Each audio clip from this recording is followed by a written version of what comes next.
Сайн байцгаана уу эрхэм үндэт үзэгчдээ. Монголын үндэсний олон нийтийн телевиз, Монгол Улсын шинжлэх ухааны академийн түүх археологийн хүрээлэнгээс хамтран бэлтгэж буй Монголын түүх зурвал нэвтрүүлэг эхэлж байна. Энэ удаагийн нэвтрүүлгээр Монголын эзэнт гүрэн дэлхий дахинд гэсэн сэдвийн дор яригдана.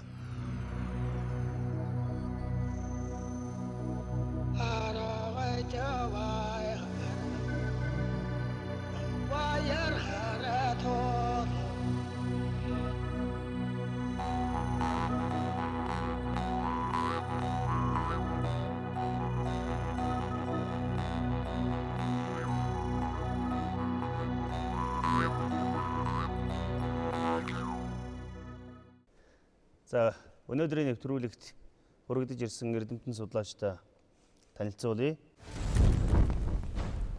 Шинжлэх ухааны академийн түүх археологийн хүрээлэнгийн Монголын эзэнт гүрний салбарын эрхлэгч доктор Зэрэн Дорж. Батлан хамгаалах их сургуулийн цэргийн түүх судлалын төвийн эрдэмчлэгээний тэргүүлэх ажилтан доктор профессор Базар Сүрэн. Шинжлэх ухааны академийн түүх археологийн хүрээлэнгийн Монголын эзэнт гүрний салбарын тэргүүлэх эрдэмчлэгээний ажилтан доктор профессор Цолмон нар хүрэлцэж ирсэн байна. Монголын их эзэнт гүрэн Чингис хааны суур тавьсан эзэнт гүрний түүхийг өнөөдөр бид нэр ярилцсан. За, Чингис хаан таалал болсны дараа Монголын эзэнт гүрнийг залгах асуудал тийм ээ өгөөдөө хаанаас эхлэж ингэж эхэлсэн. Тэгэхээр одоо эрдэмтэн судлаачид сүүлийн үеийн судалгаанд бол Чингис хаан түүний залгамжлагчдын талаарх нэлээд асуудал маргаантай байдаг. Тулуу юм уу? Өгөөдөө хаа юм уу? Энэ асуудлаар одоо Зэрэн Дорж доктор сүүлийн үед ямар судалгаа таамаглууд байна? За, Чингис хаан бол одоо амьд ахуйдаа одоо Монголын улс төвчөнд тэмдэглэсэн байгаа. Одоо өөрийн залгамжлагчийн тухай одоо гэрээсж үлдээсэн байгаа тийм. Тэр ёсоор бол өгөөдөө бол хаан ширээ залгамжлах нь бол тодорхой байсан. Гэхдээ Чингис хаан дөрвөн одоо их хатнаас төрсэн дөрвөн хүүдээ бол эзэмшил газруудыг хуваарлж өгсөн шүү дээ. Мөн одоо хаалбат хэрэгтийг хуваарлж өгсөн. За, тэрнтэй холбоотойгоор одоо хамгийн их эзэмшил газар. За, уг бол Монгол нутаг, тэгээд хүн ам цэрэг одоо өвлж авсан оногдсон хүн бол одоо тулуу байсан. Тэгэхээр Монголын одоо ботхон хүүгийн хувь. Тийм учраас энэ Чингис хааныг нас барсныг дараа хэн хаан суух вэ гэдэг дээр бас нэлээд тийм маргаантай асуудал тухайн үед гарсан гэж ингэж үздэг л дээ. Тэгээд хамгийн гол одоо цэргийн хүч тийм ээ Монголын гал голомтыг захирсан хүний хувьд бол тэрийг нь бодохоор одоо тулуу хаан ширээнд суучих марч юм шиг. Эзэн Чингис хааны гэрээс захиасыг бодохоор бол өгөөдөө хаан ширээнд суух хэрэгтэй байдаг. Тэгээ энээс үүдэлтэйгээр энэ асуудлыг одоо шийдэж чадахгүй 2 жил орчим үргэлжилсэн. Тэгээд энэ хооронд бол ерөнхийдөө тулуу бол Монгол гүрний төрийн эрхийг төр барьж байсан гэж ингэж үздэг л дээ. Тэгээд 1229 оноос өгөөдөө албан ёсоор одоо хаан ширээнд суусан.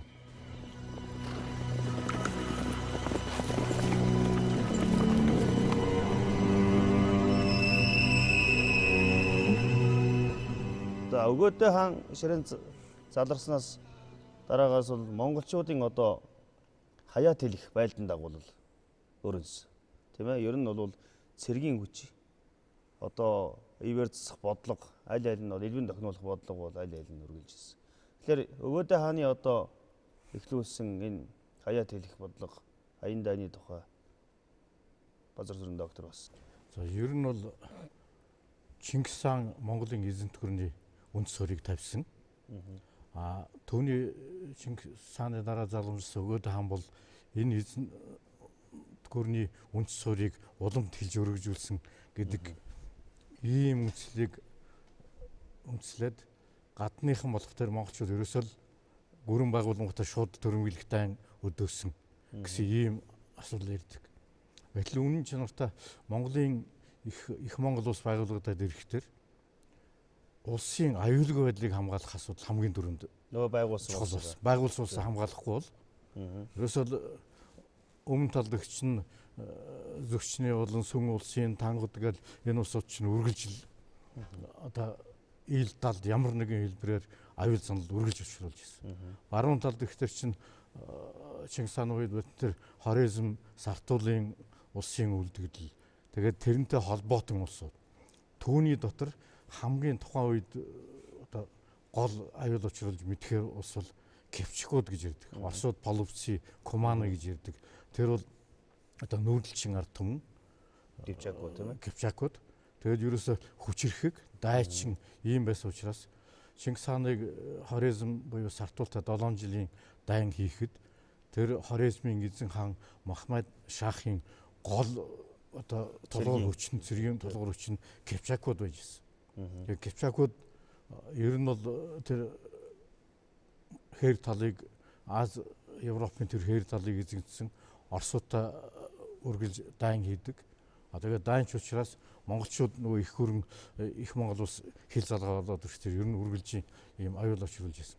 Тийм учраас өгөө дайхан бол хамгийн түрүүнд тэр аюулыг устгаж баруун хойд зүгийн хилийн аюул гүйдлийг хамгаалах арга хэмжээ авах ийм шаардлага өөр ихгүй тулгарсан. Тэгээд тийм учраас яаж явах тэр ерөөсө Кипчакуудыг төвшөтгөж дарж байж л байхгүй. Одоо өөрөөр хэлбэл хилийн гадна үлдсэн элбэн тохинулаагүй юм уу эсвэл өөрийн захиргаанд одоо шууд хяналтанд байлгах. Нөгөө талаасаа бол аюулгүй байдалд гол нь бол аюулгүй байдал хамгаалах үүднээс Кипчакуудтай дайчиж Кипчакуудыг номхруулж авахаас өөр арга, тэр аюулыг дарахаас өөр аргагүй ийм нөхцөл үүссэн. Тийм учраас өгөөд хаан их хурлаа шийдвэр гаргаад ерөөсөө Кипчакуудыг дарж явъя. Үүний тулд их зэрэг хүчтэй байхын тулд одоо хаадын удмын алтан ургийнхнаас ахмад төвгүүдийн ер нь тэгээд монголчуудын айл болгоны ахмад төвгүүдийг нөхдийн хамт одоо энэ дайнд явуулъя гэж ийм шийдвэр гаргаад тэгээд зарим түүхэнд бол ахмад төвгүүдийн айн дан гэдэг тэгээд дэлхийн нөгөө нэг гажуудсан түүхэн дээр бол ерөөсөө монголчуудын дэлхийг ахмад төвгүүдийг сонгосон шалтгаан ерөөсө ахмад төвгүүд чинь тухайн үед дайн байлдаанд нэлээд туршлагдсан. Хамгийн их бэлтгэсэн тийм ээ. Тэгээд ер нь бол одоо арай нэг хүүхдүүдийн дотор арай жоохон баригшуу болсон цэргийн эрдэм хариуцлага бүх юм яс учраас ахмад төвгүүдийг сонгоод нуус товшин дээр гардаг л да. Ахмад төвгүүдийг ингээд явуулах юм бол одоо хамгийн хүчтэй цэрэг тэнд бий болно гэсэн утгатай үг хэлсэн байдаг. Ингээд ахмад төвгүүдийг Кипчийн аяндаа явуулахаар болсон. Гэтэл гадныхан болох тэр ерөөсөө шууд л тэр гүрнээ тэлэх юм бодлого баримтсан гэдэг. Гэтэл миний сая хэлсэн хамгийн гол нь тэр баруун хилээ төвшөлт. Гол нь бол одоо нөгөө байгуулсан эзэнт гүрнийг дахин хаяа тэлхээсээ илүү бас хамгаалах тийм үүрэг болгоос. Гол нь бид нар сүүлийн үед үзэж байгаа ганц миний бодолч биш. Ер нь гадны төвч сүүлийн үед бичих нь ерөөсөө энэ бол тэр аюулыг дарах ийм бодлого байсан юм байна гэсэн. Тэгэхээр энэ хаяа тэлэх бодлого Чингис хааны байгуулсан эзэнт гүрнийг одоо илүү эзэнт гүрний одоо хэв шинжийг хадгалж илүү одоо доктортой байлгах нэг үндэс болвол төрийн дотоод зохион байгуулалт. Тийм ээ? Яаж одоо энэ засаглалын системийг хамгийн зохистойгоор одоо эрх зүйн хувьд ч тэр төрийн одоо зохион байгуулалтын хувьд ч тэр төрийн түшээдийг одоо бэлдэх тэр арга технологи үндсэн зарчим нь одоо ямар байсан тухай бас ярьж өгөө. За би түрүү Бадарсуурин докторийн хэлсэн дээр нэмээд бас хоёр зүйлийг хэлье. За өгөөд хаан бол хаан ширээн цуусны дараа бол ер нь олон чиглэлд одоо байлдан дагууллын аян дайныг үргэлжлүүлсэн. За түрүү бол баруун чиглэлд тийм ээ түүнээс гадна одоо дорн болон өмнө чиглэлд бол байлдан дагууллыг одоо үргэлжлүүлэх шийдвэр гаргасан. Өөрөө ялангуяа эцэг Чингис хааны гэрээс ёсоор тийм ээ алтан улсыг мөхөх энэ дайнд дүү толон хамт одоо оролцсон.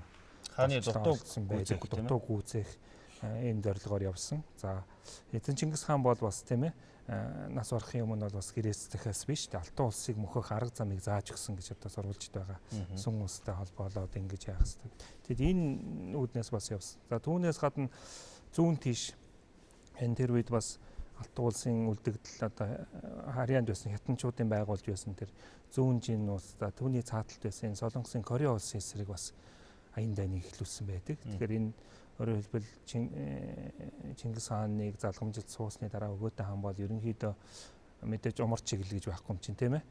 Баруун зүүн өмнөд гэсэн энэ чиглэлээр их том хэмжээний аян дайныг эхлүүлж одоо хэдхэн жилийн дотор энэ зорилгоо ерөнхийдөө биелүүлсэн гэж ингэж үздэг л дээ.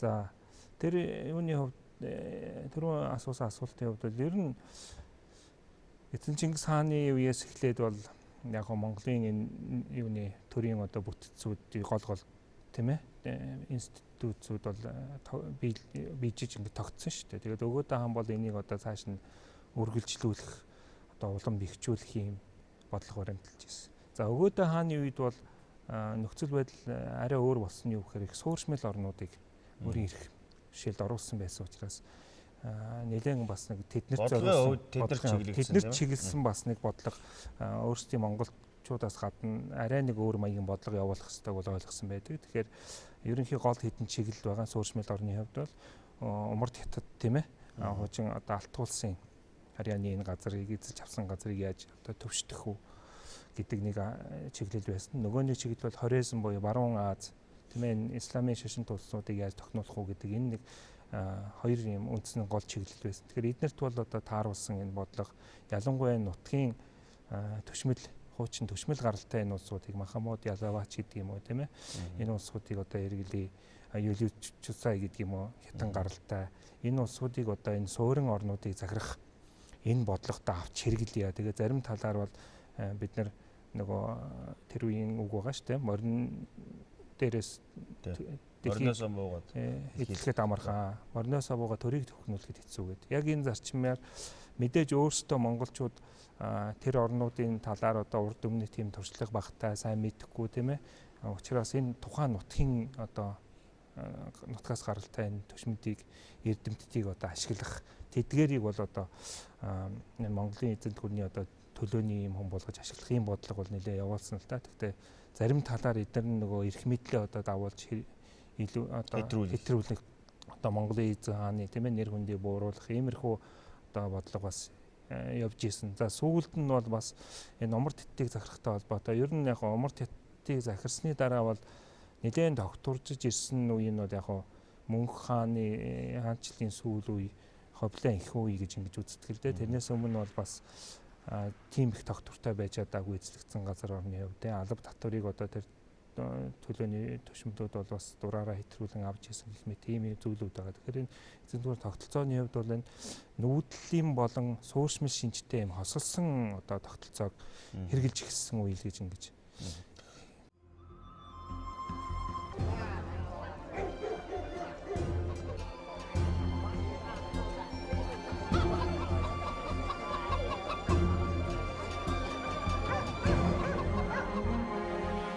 Дадай хааны одоо байгуулсан энэ улс бол зөвхөн цэрэг дайныг тийм ээ эсвэл одоо энэ элбэн тохиолох бодлогоос гадна худалдаа эдийн засаг энэ одоо зүйл дээр их төвлөрсөн тийм ээ. Тэгэхээр энэ талаар Солонгоо бас ялангуяа одоо энэ дундад Аз торгоны замын энэ чиглэл дээр бол бүх дэлхийн түүхийг аваад үзэх юм бол одоо Англи улс нийт колонд 35 сая квадрат метр талбайтай байсан бол дундад 100-ны үед Монголын эзэнт гүрэн 24 сая метр квадрат. Өөрөлдөө дэлхийн түүхэнд авч үзвэл Англи улс нэгдүгээрт ордог. Дундад 100-ны үед авч үзэх юм бол Монголын одоо Чингис хааны байгуулсан эзэнт гүрэн бол нэгдүгээрт орж байгаа. За тэгээ ийм том гүрнийг одоо дэлхийн хамгийн одоо олон судлаачдын гайхаж байгаа нь нүүдэлчд бол хүн амын хувьд бол суурин орнууд ч тийм олон байгаагүй мөртлөө яаж ингэж энэ том гүрнийг эмхлэн одоо байгуулад хэдийгээр цэргийн хүчээр одоо байгуулсан ч гэсэн одоо гол судлаачдын авч үзэж байгаа нь байлдан дагуулт нь бол 50-ын жил юм аа. 150 жил нь дэлхийн хөгжлийг одоо бүтээн босгоход чиглэсэн учраас энэ Монголын эзэнт гүрний энэ инх хамгаалан буюу Пакс Монголик тухайн үеийн Евразийн одоо дэлхийн улс төрийн бодлогыг Монголын төр зохицуулж байсан. Энийг яаж хийсэн бэ гэдэг дээр бол маш олон хүмүүс саналаа хуваалцдаг. Энэ дээр бол ерөнхийдөө бол Монгол хаад бол одоо хүнийг ялгуурлан гадуурхахгүйгээр эрдэмтэн мэрэгэн ухаантай хүмүүсийг авч үгийг сонсдог, ажил хэрэг дээрээ туршиж үзэж байж маш сайн одоо нухацтай хэрэгжүүлдэг. Тэгэхээр маш олон хүний оюун бодлыг нэгтгэж Монгол төрийн бодлого болгож гаргаснараа бол энэ одоо 250 гаруй баг зарим одоо нутагт нь бол 300 шахам жил оршин тогтнож байна. зарим хүмүүс ингэж бичдэг. Эзэнт гүрэн байгуулсан хаан нүхэж амжааг байхад эзэнт гүрэн задарч эхэлдэг байхад нүүдэлчдийн гүрэн яаж ингэж оршин тогтноо гэж гайхаж тий. Тэгээд тэд бол маш нарийн бодлогоор өөрөлдөд Монгол төрийн одоо тэр хууль эрх зүйн байдал, угсаа залгамжлах асуудал, ер нь бол дотоодор шашны тэмцэл гаргахгүй байх энэ зүйл дээр бол маш их анхаарал тавьжсэн. Яагаад тэгэхээр яг Монголын эзэнт гүрний үед бол одоо өнөөдөр ч уучраа олохгүй байгаа тэр исламын одоо шашны урсгалууд байна. Тэгэл христийн шашны одоо лалын одоо исламын шашны хоорондын тэмцэлгээ шашны маш их тэмцлийн үе байсан мөртлөө Монгол хаадын яг эзэнт гүрний бүрэлдэхүүн дуу шашны томоохон мөргөлдөн гарч байгааг нь бол энэ Пакс Монголикатай холбоотой гэж үздэг. Тэгээд дэлхийн одоо шашны томоохон удирдагчид Монголын их хаадад захидал илгээж одоо бидний одоо сүсгтнүүдийг инх амар байлгаж үзээрэй. Та нар өөртөө одоо манай шашинд орох юм бол бүр улам хүчтэй одоо дэлхийн хаан болно гэдэг одоо янз бүрийн захидлууд одоо бичижсэн нь бол Гүи хааны захидал одоо Ватиканы номын санд ихэн хадгалаастай Монгол улсын түүхийн музейд копи нь хадгалагдчих байдаг. Энээс бол харахад мэддэн. Тэгээ хамгийн гол юм бол одоо тэр түрүүн цэрэнд орчилсан тийм морин дээр одоо дэлхийн эзлэх хамар буугаад одоо захирах нь хэцүү гэж. Тэр хамгийн одоо яаж одоо явуул оюун санааг нь бариад авах нь би энэ хаа олдох вэ гэх. Тэгэхээр хүний оюун санааг яаж барьж авах вэ гэхээр шашны удирдагч нарт нь одоо хандаж тэр хүмүүсээр дамжуулж тухайн орны одоо эзлэгдсэн орны ард түмэнд хүрэх. Энд бол өөрсдийнх нь одоо эрхэлж байгаа шашин соёлын хүчээр өөрийн одоо шашныг тулгадаггүй. Өөрсдийнх нь одоо шашин соёл бүх юмыг үргэлжлүүлээд зөвхөн алба татвараа авах эдийн засгийн л одоо асуудал байхаас биш тэр хүн өөрийнхөө орон нутагтаа өөрийнхөө үйл ажиллагааг одоо үргэлжлүүлээд явж ирсэн. За Монголын эзэнт гүрний үед бол хамгийн их одоо давуу талыг авч ирсэн хүмүүс бол шашны удирдагч нар байна. Өөртөө алба татвар төлөхгүй тэр газар одоо эзэмшлэн чөлөөтэй одоо тэгээд өөртөө дээрээс нь өөрийнхөө улсын сүсгтнүүдээс алба татвар аваад хамгийн их одоо хүчтэй болж ирсэн. Тийм болохоор бид нар хэнийг дэмжих вэ? Монголын төрийг дэмжиж байгаа. Тийм учраас бид нар шашныхаа дэг ёсыг сахиаг учраас дээд тэнгэрээс бид нарыг одоо эмх цэгцэнд оруулах гэж энэ улсуудыг ирүүлсэн юм аа. Тэгэхээр энэ бол одоо зайлшгүй захирж явах хэрэгтэй ийм хүмүүс гэдэг санааг одоо бас хийж өгч ирсэн. Түүнээс гадна бас одоо алба татварын асуудлаар бас нэлээд өмнө самун гарах магадлалтай байсан. Тэрийг маш хурдан зохицуулж энэ жилийн авах алба татварыг одоо нөгөө тухайн тосгоны одоо хаалга юм уу байшингийн үүдэн дээр ингээд хэмжээг нь биччихдэг байсан. Яагаад тэгэхээр маш олон тооны одоо хайр гаралтай хүмүүс Монголын төрд ажиллаж байсан. Тэр хүмүүс бас замаас нь шамшигдуулах зарим одоо нэртэй төртэй хүмүүс нь хожим цаазаар ахуулсан юм одоо гашуун төг байгаа. Тэгэхээр бүр ил тодор энэ тосгоны энэ жилийн өгөх татвар гэдэг одоо ил хаадын тэр одоо түүх соёлын дурсгал дээр нь бол бичээд үлдээсэн. Эсвэл энэ одоо ноёны үеийн үед ингээд алба татвараас чөлөөсөн үгээ гэдэг. Хүний оршин тогтнох гол юм нь эдийн засаг, хоол унд эрх чөлөө, шашны эрх чөлөөтэй идэж уух юмтай байвал тэр заавал төрийн толгой тийм байх нь хамаатай байдаггүй юм шиг байна. Тийм болохоор ив нэгдэлтэй ингэж бас нэлээд хэсэг хугацаанд бол тэгэхээр энэ дээр бодогддог байхгүй юу? Одоо Монголын эзэнт гүрний хамгийн бидний одоо хүн төрөлхтний түүхэнд бол мөрөө үлдээж исэн үе. Тэр үеийн төрийн зохион байгуулалт, тэр үеийн одоо монголчуудын төрөө авч явах ухаан, тэр үеийн одоо монголчуудын хүн төрөлхтөнтэй харилцаж байсан энэ зарчим өнөөдөр бараг үзэгдэхгүй болсон. Өөрөөр хэлбэл бидэнд тийм өв байсан. Маш том өв байсан. Бидэнд одоо тийм өөрийн түүх байсан. Гэтэл өнөөдөр тэр үед хэрэгжилж исэн бүр тэр битгий ордны хувилдаанд ч одоо үзэгдэж исэн тийм тэр үеийн ордны хамгийн муу гэж үзэгдэж исэн хувилдаанаас илүү аимшигтай юмнуудыг өнөөдрийн төрд харуулж байгаа шүү дээ. Тэгэхээр тэр үед бол хэдэн зарчим байсан. Эрх зүйт төр. Эрдэмтэн судлаачдын үгийг сонсдог. Тийм ээ.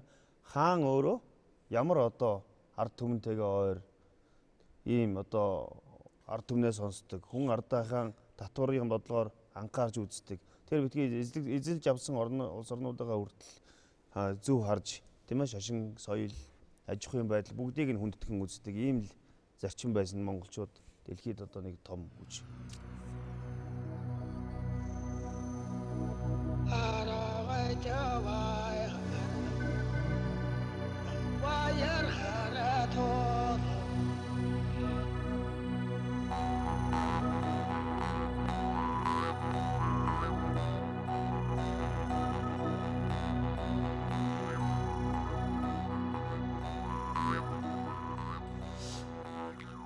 хар хорин гэдэг агуу хот одоо энэ үед илүү их цэцгэлэг хөгжсөн. Мэдээж 1220 онд Чингис хааны зарилгаар байгуулагдсан. Тийм ээ? Чингис хааны зарилгаар уг суур нь бол одоо бүр уугаар төрөг одоо тэр үеийн суурин дээр байсан хот дээр бол хар хорин суурьа тавьсан. Хар хорин бол хүн төрөлхтний нийслэл.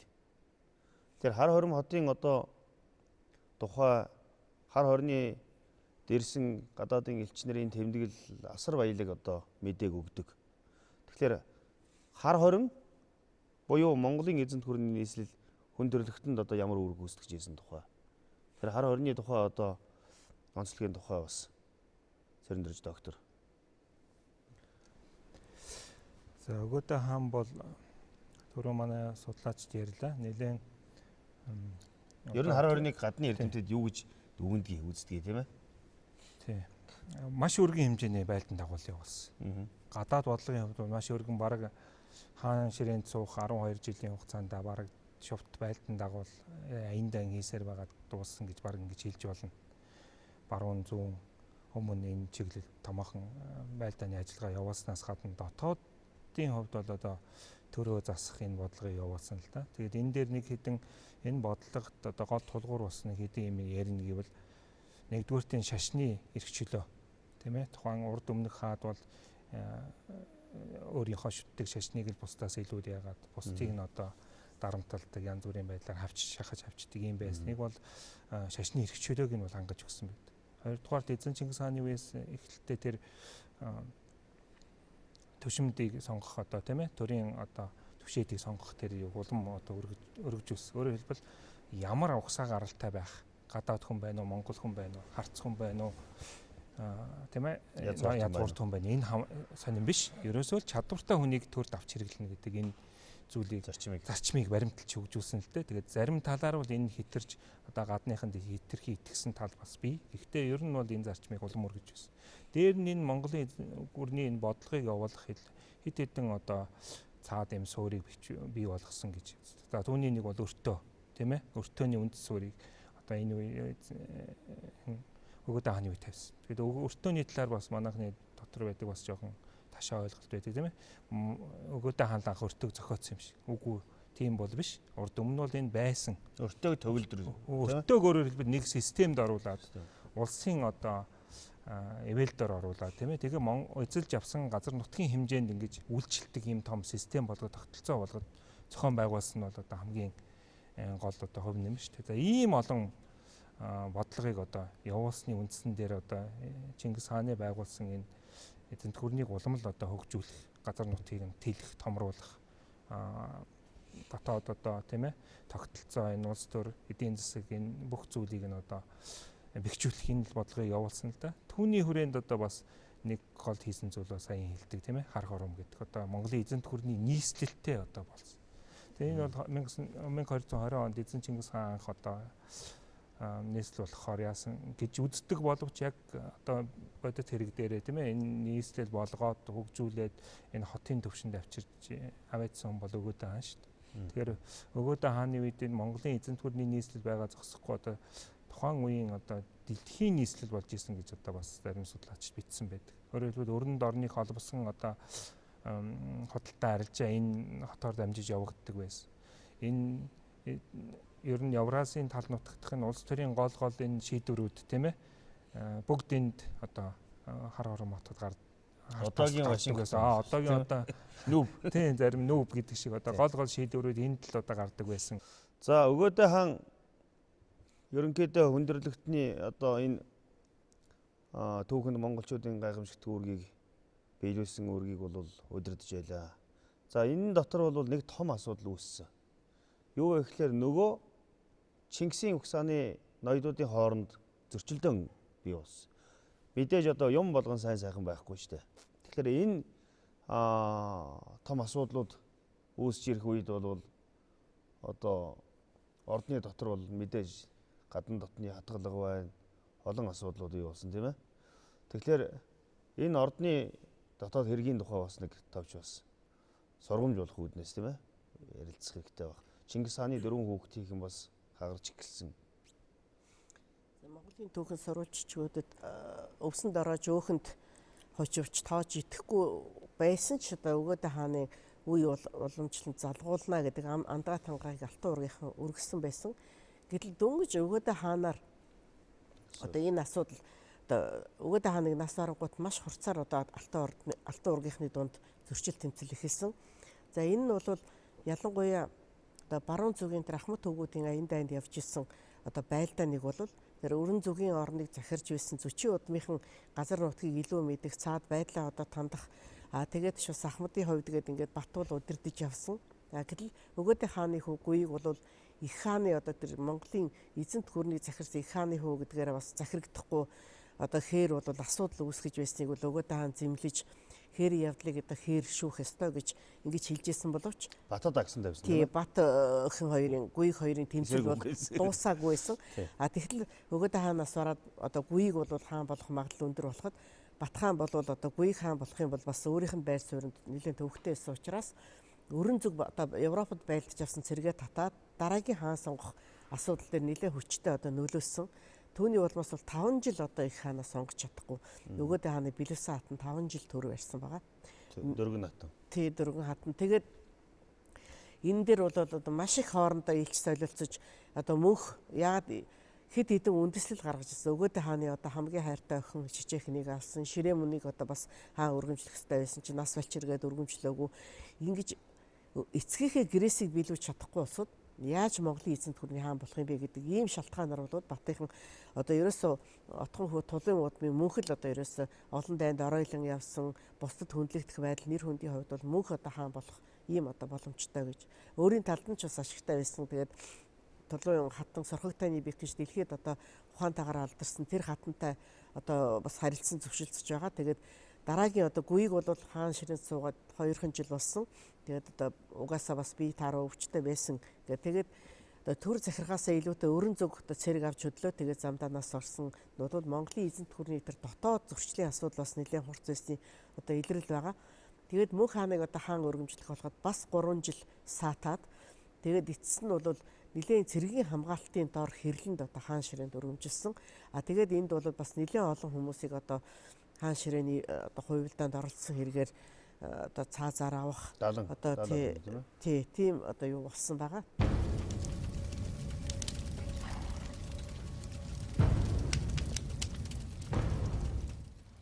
Их том зөрчил бий болж байгаа юм л да. Чингис хааны дөрвөн хүү зүч болоод тулын угсааных нь нэг бүлэглэл. Нөгөө өгөөдөө цагаатан угсааных нь нэг бүлэглэл. Энэ бол бас нэлээд эртний угшилтай байх. Хооронд нь янз бүрийн. Тэгээ сүүлд нь бол бас нэлээд хурцаараа илэрч тэрэнд нь Бат нэлээд оролцож. За энэ Батуул мэдээж Алтан ордныг захирч одоогийн Оросын нутаг сууж ирсэн. Батын үүрэг нэгдүгээрт бол өөрөө их Ахмад хамгийн Ахмад нь болж ихэсэн. Хоёрдугаарт бол Бат Европт хаяад хэлэх дайнд одоо том үүрэг гүйцэтгсэн. Тийм ээ. Энэ Европт аян дайны тухай бас манай үзэгчд маань их сонирхож магадгүй. Их сонирхож байгаа. Тэгэхээр энэ тухай бас базар сурангаа сайн тайлбарлаж өгөөш. За би түрүү хэлсэн. Ерөөсөө аюулгүй байдлаас ахих хүднээс баруун тийш одоо кэвчгүүтэй аян дан ихээс өөр аргагүй болсон. Батын зэрэг. Тий, Батын зэрэг кэвчгүүтэй байлж ирэхдээ кэвчгүүд нь зүхтааж явсаар байгаад Билан хааны өмгөөлд оронгууд монголчууд Бат хааны гол зөвлөх нь Сүвэд Баатар явсан. Тэд нэр захиа бичсэн байна. За Билад. Бид өөрсдийнхөө одоо адуучин, малчин ийм улсуудтай байлдаж явнаа. Та нартай бид нар дайтахыг хүсэхгүй байна. Хэрвээ наадуулаа битгий өмгөөл хамгаалаа аваа. Хэрвээ та бидний үгийг авахгүй эсвэл ингээд өмгөөл хамгаалаа авчих юм бол бид одоо байлтахаас өөр аргагүй болно шүү гэсэн. Бас инх тайвны зарчим барьж байна. Ерөөсөө монголчууд бол ямар ч аян дайны өнгөртэй байлдгийг гэдгээ хэлсэн. Түрүүн Чингис хаан үсгсэн калкогол дээр Орос энэ зэрэг ороод ирэхэд нь бас бид нар танахтай байлдаггүй энэ капчгуудтай ч байлдаж явна гэж. Энийг эс тоогоод Билан хаан бол тэр үед их Бертэнхээ амтагдсан юм шиг байна. Өөрөө бол бас их зэрэгтэй.